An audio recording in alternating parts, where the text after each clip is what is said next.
سلام، من پلاستیک فود هستم. یک بات در جهنمی به نام مپ کلاسیک زندگی می کنم و روزی 100 بار اسپان میشم.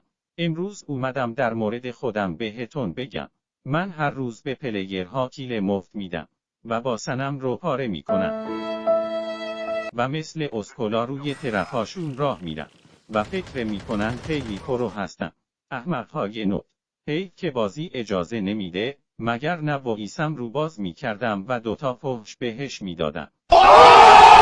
یا مثلا پلیرها جوری واسه من جامپ شات و دراپ شات میزنن انگار من نارکوام، ولی من تفریح های زیادی هم دارم. مثلا وقتی پلیر آدرنالین زده میرم و میرینم به اچ پیش. ها.